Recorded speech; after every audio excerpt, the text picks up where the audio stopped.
নূর, আপনি কি শুনতে পাইতেছেন আমাদের? জি ভাই, আমি পুরোপুরি শুনতে পাচ্ছি। আচ্ছা ঠিক আছে, আপনি 1 মিনিট একটু মিউট থাকেন, আমরা সাকিব ভাইকে একটু শেষ করে নিই। সাকিব ভাই যে কথাটা বলতেছিল, কারণ মাঝখান থেকে কথা বললে আমরা শুনতে পাইতেছি না আর কি। জি সাকিব ভাই, আপনি বলতেছিলেন যে তাহলে আপনি আসলে ব্যক্তি আকাঙ্ক্ষা এবং আইন আদালত বিচার বিভাগ যেহেতু এটা পুরোপুরি ঠিক হয় নাই, সেই জন্য আপনি এই জায়গাটা, এই লাইনটা যদি আপনি শেষ করতেন। জি, জবাবদিহির জায়গাটা আমি বলছি যে জবাবদিহিতার জায়গাটা যাতে নিশ্চিত থাকে, মানুষের মধ্যে এই ধারণা যেন না হয় যে বিচার ব্যবস্থা, বিচার প্রক্রিয়া কোনোভাবে আবার প্রভাবিত। ওকে, এবং সেই জায়গাটাকে আমি নিশ্চিত করার জন্য আমরা বলবো। আর একই সাথে যেটা আপনি ফিরোজ আহমেদের উদাহরণ দিয়ে বলেছেন, সেইটার সাথে আমি একমত। আমরা একই চিন্তা করি যে এখানে ব্যক্তির বিমানবীকরণ সেটা আমাদের লক্ষ্য নয়। আমাদের খেয়াল রাখা দরকার আমরা একটা উত্তরণ চাই, এবং উত্তরণের জায়গা থেকে আমাদেরকে ন্যায় বিচার প্রতিষ্ঠা করতে হবে। আমরা যদি এটাকে ব্যক্তি ঘৃণার জায়গায় নিয়ে আসি, তাহলে আমরা রাজনৈতিক আপনার বক্তব্য পরিষ্কার। আমাদের সাথে গণ অধিকার পরিষদের সভাপতি ও ডাকসুর সাবেক ভিপি জনাব নুরুল হক নূর এসে পৌঁছেছেন। জনাব নুরুল হক নূর, আপনাকে স্বাগত জানাই। আপনি আমাদের অনুষ্ঠানে এসে একটু পরে যুক্ত হয়েছেন। লোকজন জানতে চাইছেন যে ভিপি নূর কি ইচ্ছে করে দেরি করে আসলো কিনা, আজকে আপনার উপর রেগে আছে কিনা, ওর দলের রাশেদকে আপনি গত পর্বে আমি জানি না কি করছি। ওকে নূর, আমি আপনাকে, আপনার এবং সাকিব ভাইয়ের জন্য আমার একটা কমন প্রশ্ন ছিল। সাকিব ভাই এটার জবাব দিয়েছেন। সাকিব ভাই বলেছেন যে আমি প্রশ্নটা করি যে মাসখানেক ধরে দুটি সোশ্যাল ক্যাম্পেইন, হ্যাঁ দুটি ক্যাম্পেইন সোশ্যাল মিডিয়াতে আমরা দেখতে পাচ্ছি। একটি হচ্ছে ডক্টর ইউনূসকে 5 বছর ক্ষমতায় চাওয়া, দ্বিতীয়টি হচ্ছে বিএনপির যেসব জাতীয় নেতা নির্বাচনের দাবিতে সোচ্চার ছিলেন তাদের ব্যঙ্গ করে ক্যাম্পেইন। এই দুটি ক্যাম্পেইন নিয়ে আপনাদের অবস্থান কি? কোন চাওয়াটা বা কোন দাবিটার পক্ষে আপনারা? জনাব নুরুল হক নূর। অনেকদিন পরে আপনার সাথে যুক্ত হতে পেরেছি, আপনাকে শুভেচ্ছা জানাই। কারণ আপনার সাহসী সাংবাদিকতা এবং স্পষ্ট জবাবদিহিতার যে অনুষ্ঠান, সেটা ইন্ডিপেন্ডেন্ট আজকের বাংলাদেশ থেকে ডয়েচে ভেলে এখন ঠিকানায়, এটা সকলের কাছে একটা গ্রহণযোগ্য প্রোগ্রাম। তো এই প্রোগ্রামটা অনেকদিন পরে যুক্ত হয়েছে এবং আপনার সাথে দেখা হয়েছে, কথা হচ্ছে, সেজন্য ধন্যবাদ। এবং আজকে আলোচনার সাকিব ভাই এই সময়ের এবং এই আন্দোলন সংগ্রামের অন্যতম একজন গুরুত্বপূর্ণ অংশীদার, সে সহ আমরা আলোচনা করছি। যথাসময়ে উপস্থিত থাকাটা একেবারেই দায়িত্ব ছিল। আমি মাঝখানে একটু বলে নেই, আপনি আসার জন্য আমি এই কথাটা বলতে, আজকে যে সমন্বয়ক শব্দটি বাংলাদেশে খুব পরিচিত, সেই সমন্বয়ক শব্দটি নিয়ে প্রথম নাম ধারণ করেছিলেন সাকিব ভাই আসলে গণস্বগতি আন্দোলনের সমন্বয়ক হিসেবে, যেটি আসলে সাকিব ভাই এটার পেটেন্টও দাবি করতে পারেন। যে কোনো সময় যে কোনো সমন্বয়ক, যে কোনো জায়গায় আমি সমন্বয়ক বলছি বললে আপনি আসলে বলতে পারেন যে আমি হচ্ছি দাদা সমন্বয়ক বা বাবা সমন্বয়ক। যাই হোক নূর, আপনি কন্টিনিউ করেন। Thank you so much. জি, সাকিব ভাই তো এখনো আছে প্রধান সমন্বয়ক, তো সমন্বয়। Thank you.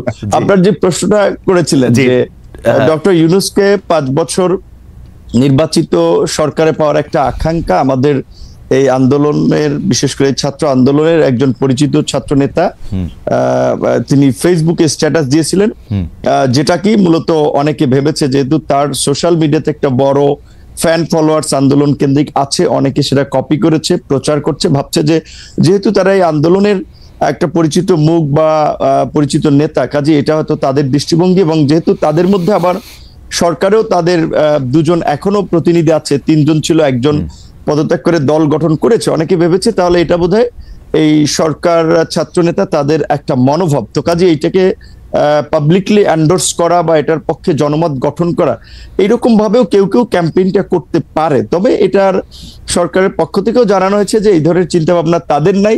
দ্বিতীয় কথা, সরকারের যদি থাকেও, এখানে আমি কিংবা সাকিব ভাইয়ের মতো আমরা যারা একটা গণতান্ত্রিক ব্যবস্থার জন্য আওয়ামী ফ্যাসিবাদের বিরুদ্ধে লড়াই করেছি, তারা তো সেটা কখনোই মানবো না। কাজে এই ক্যাম্পেইনের পক্ষে থাকার প্রশ্ন ওঠে না। এবং আপনি কি চান যে, আপনি বলছেন যে ক্যাম্পেইনের পক্ষে, আপনি চান যে ডিসেম্বর বা জুনের মধ্যেই নির্বাচন হোক, সেটা আপনি চান? আচ্ছা, আমার পজিশনটা বলছি, আপনার দুইটার একটু উত্তর দিয়ে আসি। আর সেকেন্ড একটা ক্যাম্পেইন যেটা বলেছেন যে বিএনপির যেসব নেতা ইলেকশনের জন্য খুব সরব এবং সোচ্চার, তাদের বিষয়ে নানান ধরনের একটা ক্যাম্পেইন আবার চলছে, অনেককে হেয় করা হচ্ছে, নানানভাবে প্রশ্নবিদ্ধ করা হচ্ছে।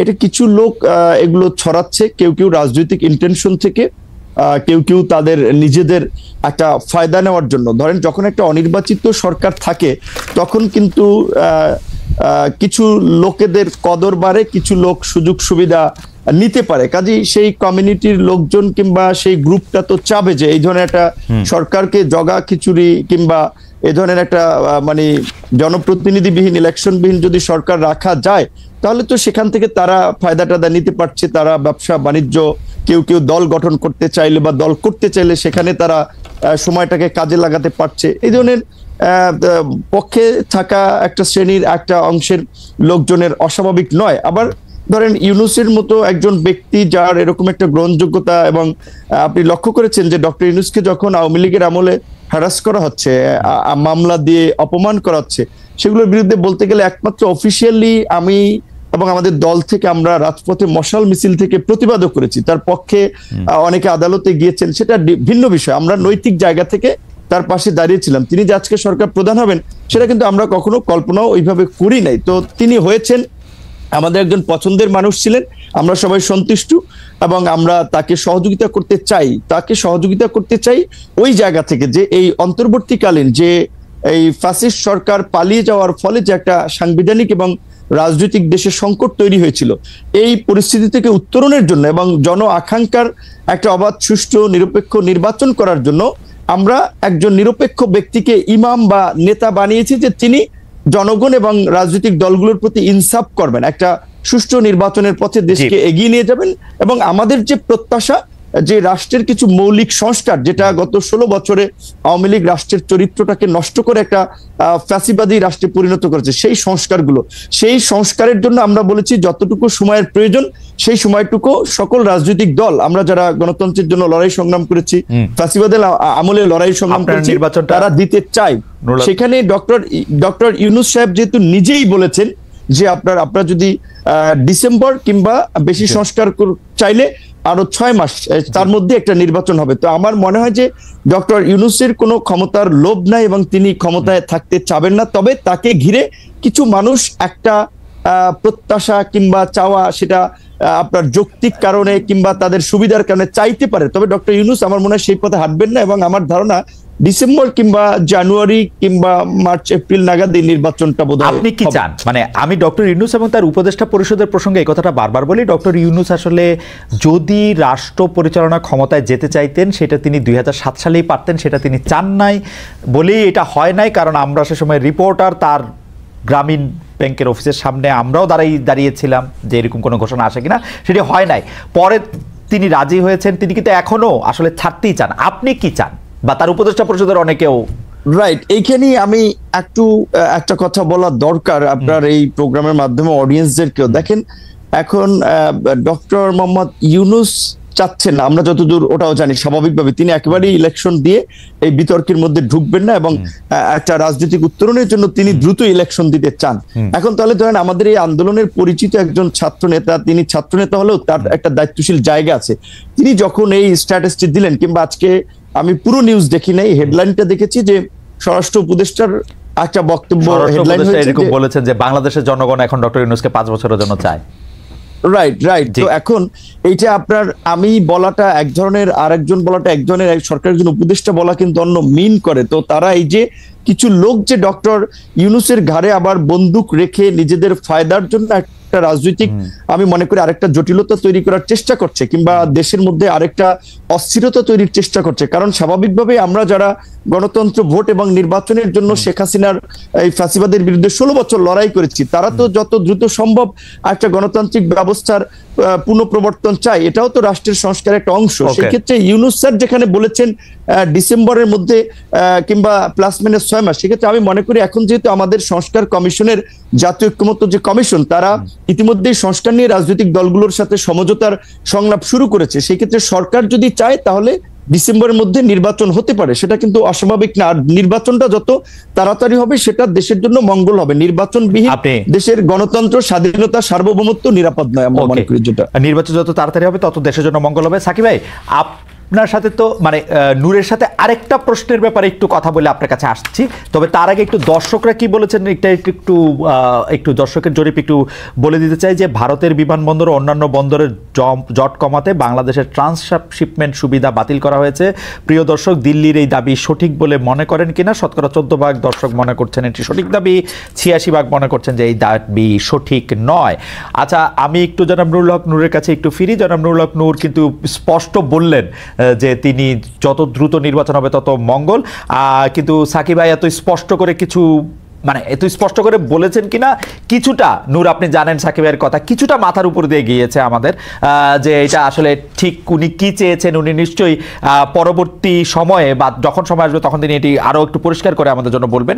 কিন্তু আপনার ব্যাপারে জনাব নূর দর্শকরা মন্তব্য করছেন যে আপনি এখন সকালে একরকম বক্তব্য দেন তো বিকালে বিপরীত বক্তব্য দেন, এ নিয়ে কি বলবেন? গত কয়েক মাসে আপনাকে সোশ্যাল মিডিয়ায় যে এই আলোচনা আছে এটি আপনি লক্ষ্য করছেন কিনা? আমি উদাহরণ দেই কোন কোন বিষয়ে বলা হয়েছে। আপনি কখনো অন্তর্বর্তী সরকারের প্রশংসা করেন, কখনো সমালোচনা করেন, কখনো বিএনপিকে জোটবন্ধু বলেন, কখনো তাদের চাঁদাবাজির সমালোচনা করেন, কখনো নাহিদদের প্রশংসায় ভাসান, আবার কখনো ওদের সরাসরিভাবে সরকারি পদ ছাড়তে বলেন, বিভিন্ন অন্যায় অত্যাচারের কথা মনে করিয়ে দেন। আমি মনে করি এর সবই ঠিক আছে। আপনি কি মনে করেন যে আপনি কি আসলে সকালে এক কথা বলছেন বিকালে এক কথা বলছেন? এইটার ইন্টারপ্রিটেশন কি এরকম হইতে পারে যে আপনি কারো না কারোর সাথে কোনো না কোনোভাবে কোনো না কোনো নেগোসিয়েশনের মধ্যে আছেন? জনাব নুরুল হক নূর। রাইট, এখানে একটা কথা পরিষ্কার যে দেখেন, আমি কিংবা আমাদের দল গণ অধিকার পরিষদ আমরা রাজনীতিতে কিভাবে এসেছি এটা আপনি সহ ইনক্লুডিং পুরো দর্শক জানে। এখানে একটা বাস্তবতা হচ্ছে যখন রাজনৈতিক দলগুলো রাজনীতির পরিস্থিতি কোণঠাসা কিংবা আওয়ামী লীগের অত্যাচার নির্যাতনে অনেকে তো হাল ছেড়েই দিয়েছিল যে শেখ হাসিনার জীবদশার সরকার পরিবর্তন হবে না, সেই সময় কিন্তু আমরা ঝুঁকি নিয়ে আন্দোলন সংগ্রাম করে আজকের এই কোটা সংস্কার আন্দোলন, যে আন্দোলনকে কেন্দ্র করে গণ অভ্যুত্থান, সেই আন্দোলন কিন্তু আমরা শুরুর দিকে করেছিলাম এবং এই আন্দোলনে আমরা পাইওনিয়ার। আমরা কোনো সুযোগ সুবিধা কিংবা প্রলোভনে এই পর্যন্ত পড়েছি বা বিক্রি হয়েছি এটা কেউ বলতে পারবে না। এখন একটা বিষয় হচ্ছে কি, ধরেন এই শেখ হাসিনা এই পরিস্থিতির পূর্বে স্বাভাবিকভাবেই বিএনপি জামাত থেকে শুরু করে অপোজিশন সবাই আমাদেরকে ফাইন্যান্স করেছে, সাপোর্ট দিয়েছে, সহযোগিতা করেছে। কারণ একটা রাজনৈতিক স্বার্থের জায়গাও যদি বলেন কিংবা বাস্তবতা বলেন, সেই জায়গা থেকে যে এখন ছাত্র একটা আন্দোলন গড়ে তুলতে পারে ডাকসু থেকে বা ডাকসুর নেতৃবৃন্দ, ছাত্র নেতৃবৃন্দ, সেই জায়গা থেকে আমরা সমর্থন পেয়েছি। 5ই অগস্টের পরে যখন আবার একটা রাজনৈতিক নতুন ছাত্রদের একটা উত্থান হয়েছে কিংবা রাজনৈতিক দলগুলো আগে যারা কোণঠাসা ছিল, প্রকাশ্যে সভা সমাবেশ মিছিল মিটিং করতে পারতো না, এখন সবাই যেটা একটা ওপেন ফিল্ড পেয়েছে, কাজে রাজনৈতিক প্রতিযোগিতার জায়গা থেকে এখন সেই সময় যারা সহযোগিতা করছে তাদের অনেকেই কিন্তু এখন আবার ভিপি নূরদেরকে একটা মাথা ব্যথার কারণ মনে করে, যে কারণে অনেকে একটা ড্যামেজ করতে চায়, ক্যারেক্টার অ্যাসাসিনেশন করতে চায়। আগে যেটা আওয়ামী লীগ করেছে যে কে বিকাশ এইটা ওইটা নানান ভাবে, এবং আপনি দেখেছেন কি হাস্যনষ্ট করেছে গত 7টি বছর। এখন অনেক কিছু বলেছে, কিন্তু একটা ঘটনারও কিন্তু প্রমাণ করতে পারে। এখন আমি পরিষ্কারভাবেই যেটা বলি, শুরুর দিকে আমি বলেছিলাম সেটা আপনার শুধুমাত্র কোনো পাবলিক আলোচনা নেই, একেবারে জাতীয় ঐক্যমত্যের কমিশনের সাকিব ভাই তো সাক্ষী, সাকিব ভাই তো ছিল যখন সর্বশেষও যে জাতীয় সংলাপ হয়েছে যেখানে সমস্ত রাজনৈতিক দলের নেতৃবৃন্দ ছিলেন, জাতীয় ঐক্যমত্য কমিশনের সদস্যরা ছিলেন, তাদের পরিচিতি পর্বে সেখানে আমি বলেছিলাম যে আমরা মনে করি যে বর্তমান যে অন্তর্বর্তীকালীন সরকার, এইখানে উপদেষ্টাদের সক্ষমতার ঘাটতি আছে, দক্ষতা অভিজ্ঞতার ঘাটতি আছে। যেখানে একজন উপদেষ্টার নাই একটা মিনিস্ট্রি চালানোর অভিজ্ঞতার, তারে দিয়ে রাখছেন 3টা, সরকারটা চলবে কিভাবে? কাজে যদি আপনারা প্রকৃত অর্থে দেশের ভালো কিছু করতে চান, আপনারা এই উপদেষ্টা পরিষদকে জাতীয় সরকার, পলিটিক্যাল পার্টিগুলো এবং আন্দোলনের অংশীজনদের সাথে আলোচনা করে 2 বছরের জন্য এটাকে জাতীয় সরকারের রূপ দেন এবং এটাকে তারপরে আপনারা সংস্কারগুলো বাস্তবায়ন করেন। যেহেতু জাতীয় সরকারের পজিশনে আমি 2 বছরের সময়ের ক্ষেত্রে কিন্তু আমি একমত বলেছি, এবং এটা আওয়ামী লীগের আমলে আমি বলেছিলাম যে 2 বছরের জন্য জাতীয় সরকার। যেহেতু জাতীয় সরকার হয়নি, এখন একটা সরকার হচ্ছে নির্দিষ্ট আপনার বলা চলে বলয়ের লোকজনের, এবং সেখানে এই যে ছাত্ররা এনসিপি একটা দল গঠন করেছে, আবার এনসিপির 2 জন উপদেষ্টা আছে, তো এনসিপি সরকারের থেকে দল বানাবে, সরকারি সুবিধা নিয়ে দল বানাবে, এটা কি কোনো দল মানবে? যেই কারণে কিন্তু আমরা বলেছি শুরুর দিকে সরকারের যে গ্রহণযোগ্যতাটা ছিল বা রাজনৈতিক দলগুলোর যে সমর্থনটা ছিল, এখন কিন্তু সরকারের কিছু কর্মকাণ্ড উপদেষ্টাদের বক্তব্যে এখন সেই সমর্থনটা তারা হারাচ্ছে। সেই জায়গা থেকে আমি বলেছি যে শুরুর দিকে আমরা 2 বছর জাতীয় সরকার, এবং গতকালকে আমাদের সংস্কার কমিশনের যে প্রস্তাবনা সেখানে আমরা বলেছি যে সরকার যদি আপনার এই সংস্কারগুলো বাস্তবায়ন করতে চায় তবে অবশ্যই এই সরকারকে জাতীয় সরকারে রূপান্তর করে অধ্যাদেশের মাধ্যমে এই সংস্কারগুলো বাস্তবায়ন করবে রাজনৈতিক ঐক্যমত্যের ভিত্তিতে। অন্যথায় তারা পারবে না। কিন্তু সেই জায়গা থেকে আমি এইটুকু বলবো যে যারা এখন সত্যিকার অর্থেই যারা এই এনসিপি কে কেন্দ্র করে কিছু নতুন সুবিধাভোগী লোকও তৈরি হয়েছে, যারা আগে কোনোদিন মিছিল মিটিংয়ে দেখিনি, রাজপথে দেখিনি, এখন তারা সমন্বয়ক, বড় বড় নেতা, এখন তারা মনে করছে যে আমরা যারা নির্বাচনের কথা বলছি তাদের খাবার তো বন্ধ হয়ে যাবে। যেই কারণে অনেকে ইন্টেনশনালি সোশ্যাল মিডিয়ায় এই ক্যাম্পেইনটা করছে যে বিপিনুর সকালে এক কথা বলে বিকেল এক কথা। ঠিক আছে, আপনার বক্তব্য পরিষ্কার। সোশ্যাল মিডিয়াতে একেবারেই আপনার বক্তব্য, এটা অনেক উদ্দেশ্যপ্রণোদিতভাবে ক্যাম্পেইন, রাজনৈতিকভাবে ড্যামেজ করার জন্য, চরিত্র হনন করার জন্য। এইটুকু আমরা বলতে পারি। খালেদ ভাই, আপনাকে আওয়ামী লীগের আমলে আমার মনে আছে মির্জা ফখরুল ইসলাম আলমগীর সাহেব আপনার একটা প্রোগ্রামে এসে বলছিল যে আপনার এই প্রোগ্রামটাতে তারও ভালো লাগে। এখন দেখেন আপনাকে কিন্তু অনেকে গালি দিচ্ছে, আবার আওয়ামী লীগের দালাল ফ্যাসিবাদের দোষর বলে। অথচ আপনি যখন আওয়ামী লীগের আমলে ছাত্রলীগ কিংবা অনেককে এসে করা প্রশ্ন করেছেন, তখন আমরা তালি দিয়েছি, এখন আবার আমরা গালি দিচ্ছি। এই যে আমাদের যে একটা স্বভাব, এই যে একটু বলি খালেদ ভাই, এই যে আমাদের যে মানে বলবো যে সস্তা একটা যে স্বভাব, আমার পক্ষে গেলে তালি, বিপক্ষে গেলে গালি, এইখান থেকে যদি আমরা জাতিকে বের করে নিয়ে আসতে না পারি, আমাদের সোসাইটিকে যদি সচেতন না করতে পারি, তাহলে কিন্তু আমরা যে নতুন বাংলাদেশ বিনির্মাণের কথা বলছি, রাষ্ট্র সংস্কারের কথা বলছি, এগুলো কিন্তু টেকসই হবে না। আমাদের মানসিকতার পরিবর্তন। আমার মনে হয় যে এই ব্যাপারে কোনো সন্দেহ নাই। তবুও সোশ্যাল মিডিয়াতে যেহেতু আমার বিরুদ্ধে একটা সোশ্যাল মিডিয়াতে কথা আছে, যদিও এই প্রশ্ন আপনাকে অনেকবার করেছি, তারপরেও এই প্রশ্ন আপনাকে আরেকবার করছি, এটা যদি আপনি হ্যাঁ বা না বাইনারিতে জবাব দেন তাহলে এটার সুবিধা। আপনি কি আসলেই মোসাদ্দের টাকা পেয়েছেন জনাব নূর? অনেকে বলেছেন এই প্রশ্নটা কি আপনাকে করি না, আপনাকে প্রশ্নটা আগে আমাদের, আপনি হ্যাঁ বা না বলে দেন, আমার ব্যাখ্যা দেওয়ার দরকার নাই। না আমি ব্যাখ্যা দেওয়ার দরকার আমাকে। এই কথাগুলো বারবার আনাই হচ্ছে আমাদের রাজনৈতিক ড্যামেজ করার জন্য। আসলে এইটা নিয়ে অনেক উত্তর দিয়েছি, ব্যাখ্যা দিয়েছি। আমি এটা বলবো যে যারা এগুলা আমার বিরুদ্ধে অভিযোগ যে আমি আপনাকে নাকি এই প্রশ্ন কখনো করি নাই, যদিও আমি আপনাকে এই প্রশ্ন অসংখ্যবার করছি। আমার বিরুদ্ধে এটা হচ্ছে আপনার অভিযোগ। অর্থাৎ আপনি কি না বললেন কিনা যে না, মানে না বলছেন না হ্যাঁ বলছেন, সেটা একটু বলুন। এটা তো প্রমাণ ভাই, এটা অসংখ্যবার বলেছে, এটা বিভ্রান্তিকর বিষয়, এটা একটা প্রোপাগান্ডা ছিল, সেটা তো প্রমাণ। ওকে, ঠিক আছে।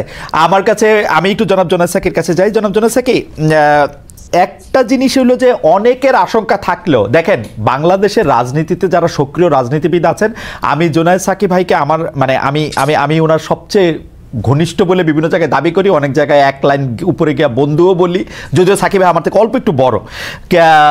কিন্তু আমি আপনার কাছে এই প্রশ্নটা করতে চাই সাকিব, আপনি তো দীর্ঘ এইটা বলে কি সাকিবের পক্ষে আপনার অবস্থানটা জানাই দিলেন? হ্যাঁ, আমি সাকিবের পক্ষে অলওয়েজ। কিন্তু আমি প্রশ্নটা করতে চাই যে আপনি তো আসলে রাজনীতিকে বিশ্লেষণও করেন, তো সেই ক্ষেত্রে 5 আগস্টের পরে যে একটা জরুরি অবস্থা জারি হয় নাই, সেনাবাহিনী যে আসলে একটা কি ক্ষমতার মধ্যে এটা বসে নাই, এটার একটা সিগনিফিকেন্স ছিল, যেটা আপনার সঙ্গে আমার সঙ্গে অনেকবার আলোচনা হয়েছে। কিন্তু অন্তর্বর্তীকালীন সরকার গঠন থেকে দেশ পরিচালনায় সেনাপ্রধান, সেনাবাহিনী প্রত্যক্ষভাবে জড়িত। এমনকি আমরা জনাব হাসনাত আব্দুল্লাহর কথা কিন্তু আইএসপিআর এর বক্তব্য দিয়ে অস্বীকার করা হয় নাই, বলা হয়েছে যে একটা অন্য পরিস্থিতিতে এই কথাটা বলা হয়েছে। কিন্তু এই যে প্রকাশ্যে অপ্রকাশ্যে মিটিং করা, নির্বাচন নিয়ে মন্তব্য করা, কে থাকবে না থাকবে এটা বলা, এই ক্যান্টনমেন্টের এই সক্রিয়তা আপনি কিভাবে দেখেন সাকিব ভাই? আমাদের অনেকগুলি প্রশ্ন আছে, আপনি যদি একটু ছোট করে বলেন, আমি একটু নূরকেও জানতে চাইবো যে আসলে ক্যান্টনমেন্টের এই সক্রিয়তা বাংলাদেশের রাজনীতির জন্য বা আপনি কিভাবে দেখেন সাকিব ভাই? আচ্ছা, আপনার আগের বিষয়ে যেটা আপনি বললেন মাথার উপর দিয়ে গেছে, সে বিষয়ে কিছু কথা বলতে চাই, তবে এই প্রশ্নটাকে আমি দ্রুত উত্তর দিয়ে নিই। দেখুন, আমরা তো গণতান্ত্রিক রাজনীতি চাই এবং সেইখানে সেনাবাহিনীর রাজনীতিতে হস্তক্ষেপের কোনো সুযোগ নেই। সেনাবাহিনী দেশ রক্ষার কাজ করবে, তার পেশাদার সেনাবাহিনী হিসেবে গড়ে উঠবে, তার মর্যাদা, সেই প্রতিষ্ঠানকে গড়ে তোলা আমাদের কর্তব্য। এখন এই যে 5ই আগস্টের আগে সেনাবাহিনীর যে ভূমিকাটা, সেটা একটা পর্যায়ে এসে অনেকটা খুবই গুরুত্বপূর্ণ জায়গায় চলে এসেছিল। সেনাবাহিনী জনগণের উপর গুলি চালাবে নাকি সেনাবাহিনী আসলে এই জনগণকে মানে জনগণের সাথে একটা মুখোমুখি হবে না, সেই জায়গাটাতে সেনাবাহিনী সিদ্ধান্ত নিয়েছে যে তারা জনগণের মুখোমুখি হবে না এবং তারা জনগণের উপর গুলি চালাবে না। সেটা আমরা সেনাপ্রধানের মিটিং এর মধ্য দিয়ে সেনাবাহিনীর সাথে মিটিং এর পরে তার বক্তব্য শুনেছি। এবং একদিক থেকে বলা চলে যে এই অভ্যুত্থানের জনগণের যে উত্থানটা ঘটেছে তার সাথে সেনাবাহিনীও একভাবে কি বলতে পারেন যে তার সাথে যুক্ত হয়ে পড়েছে অথবা তার সমর্থনে এসে দাঁড়িয়েছে। এবং এইখানে আমরা যখন অন্তর্বর্তী সরকার গঠিত হয়েছে সেই ক্ষেত্রেও তাদের একটা মানে এই অন্তর্বর্তী সরকারের কে সমর্থন করা, তাকে সফল করে তোলার জন্যই তারা তাদের ঘোষণাটা দিয়েছে। তো এই ক্ষেত্রে যেটা হয় যে সেনাপ্রধানের সাথে যদি কেউ গিয়ে কোনো আলোচনা করতে চায়, আলোচনা করে, তাহলে তো সেটা মানে এখন তাদের দায়িত্বের ব্যাপার।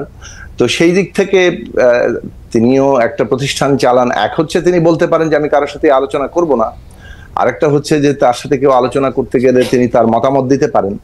তো তার মতামতের জায়গাটি যেটা আমরা মানে মোটামুটি পাবলিকলি শুনেছি যে তিনি একটা এই সরকারের যে কর্মকাণ্ড সেটাকে তারা তাদের প্রতিষ্ঠানের জায়গা থেকে সর্বাত্মক সহযোগিতা এবং সফল করার জন্য কাজ করছেন, এবং তারা রাজনৈতিক উত্তরণটা নির্বাচনের মধ্য দিয়ে যে পলিটিক্যাল গভর্নমেন্ট আসবে সেই প্রক্রিয়াটাকে চান। সেটা সেনাপ্রধানের বক্তব্যের জিস্ট হিসেবে আমি যদি বলি, তো সেটা বলার ক্ষেত্রে এটা ঠিক যে আপনি আইনি দিক থেকে দেখলে সাধারণ মানে বাস্তবতায় গণতান্ত্রিক প্রক্রিয়ায় এই ধরনের সেনাপ্রধানের বক্তব্যটাই আসলে মানে আসার কথা না, কিন্তু যে বাস্তবতার মধ্যে এসছে তিনি হয়তো কোথাও বলেছেন এবং সেই বিষয়ে প্রতিক্রিয়াও হয়েছে সমাজে। আমার মনে হয় যে এই বিষয়ে সরকার এবং সেনাবাহিনী আলোচনা করে তাদের নিজস্ব যে জুরিসডিকশন, তাদের নিজ নিজ কাজের এলাকা এবং এখতিয়ার সেটা ঠিক করে নেবেন, এবং সেটাই হয়তো মঙ্গল হবে। আমি একটু ফিরি আপনার ইয়েতে, আপনার মাথার উপর দিয়ে যেটা গিয়েছে। আমি দেখুন, আমার মনে হয় তো আমি আমাদের দিক থেকে আমরা আমাদের প্রস্তাবটা খুব স্পষ্ট করে বলেছি, এবং আমাদের মনে হয় যে 5ই আগস্টের আগেও আমরা যেমন কনসিস্টেন্ট বক্তব্য দিতাম, 5ই আগস্টের পর থেকেও আমরা কনসিস্টেন্ট বক্তব্য দিয়েছি।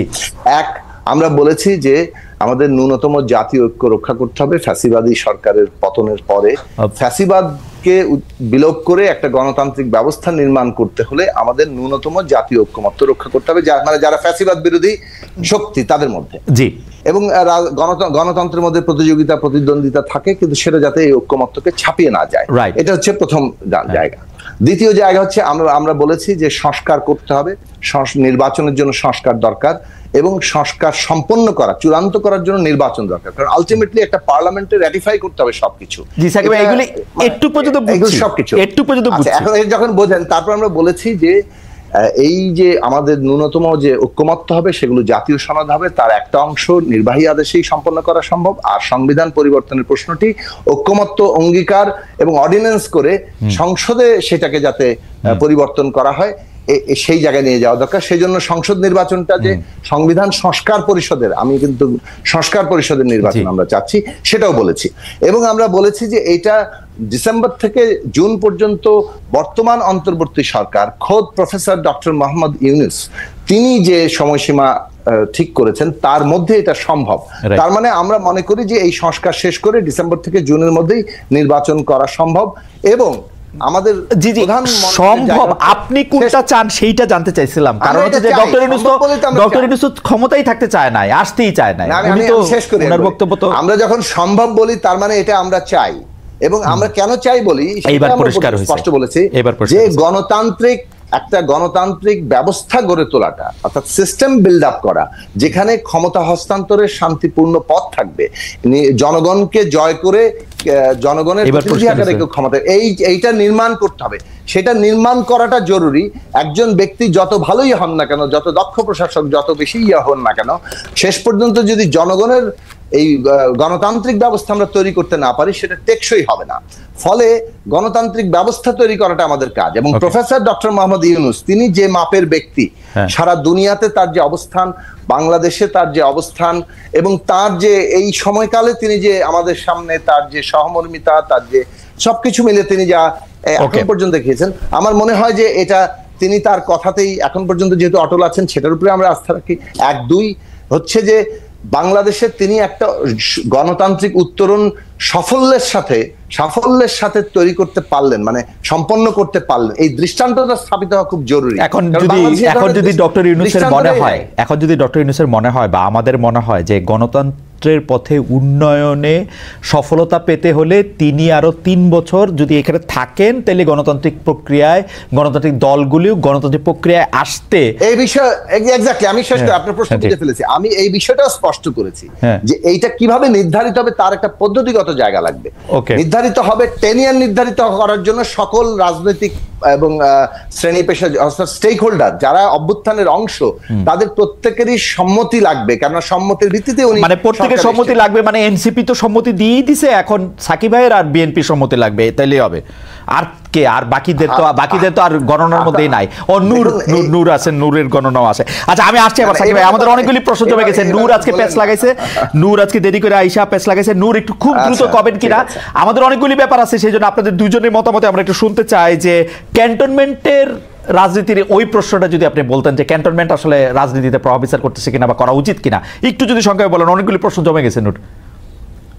এখন আমি ছাত্র নেতাদের মতো যদি সস্তা কথা বলি তাহলে আমার অনেক পজিটিভ কমেন্টস করবে, অনেকে বাহবা দিবে, কিন্তু আমি বাস্তবতার নিরিখে আমি যেটা বুঝেছি দেখেছি আমার এইটুকু বয়সে, বাংলাদেশের রাজনীতিতে ক্যান্টনমেন্টের মুক্তিযুদ্ধের পর থেকেই বিশেষ করে সেটা সামরিক সরকার কিংবা রাজনৈতিক প্রত্যেকটি সরকারে তাদের একটা প্রভাব ছিল, এবং এই সরকার গঠনের ক্ষেত্রেও তাদের প্রভাব রয়েছে, এটা বাস্তব, এটা অস্বীকার করা ওয়ে নাই। তো কাজেই সেখানে সরকার আপনার পরিচালনার ক্ষেত্রে ক্যান্টনমেন্টের আপনার পরামর্শ মতামত থাকতে পারে, এটা ন্যাচারাল। কিন্তু যেই বিষয়টি নিয়ে জলগুলো হচ্ছে কিংবা আলোচনা হচ্ছে, সেখানে আমার একটা বিষয় হচ্ছে যে ওই আইএসপিআর এর বিবৃতিতে কিন্তু পরিষ্কার করেছে যে সেনা প্রধান কাউকে ডাকে নাই, ওই ছাত্র নেতারাই আগ বাড়িয়ে সেনা প্রধানের আপনার সাথে আপনি বলছেন যে এটা একটা বাস্তবতা। এই ব্যাপারে আপনার বক্তব্য আমরা শুনছি, আপনি একটু মজার বক্তব্য শুনেন। আমাদের একজন দর্শক বলেছেন যে মহিউদ্দিন, আপনি 18 সালে বলেছিলেন আমি যদি নূরকে একটি কঠিন প্রশ্ন করি তাহলে আমাকে 100টিরও বেশি গালিগালাজের মুখোমুখি হতে হয়। এখন নূর আপনাকে একটি গালি বা ভণ্ড, যাই হোক ভণ্ড হয়ে গেছে নূর। আমি যেটি বলি, আপনি যে বললেন ছাত্র নেতাদের সস্তা কথা, আপনার বেশিরভাগ ছাত্রনেতা হচ্ছে আপনার ছাত্র নানা কারণে, এবং তারা আপনার পথই কিন্তু আসলে অনুসরণ করতেছেন।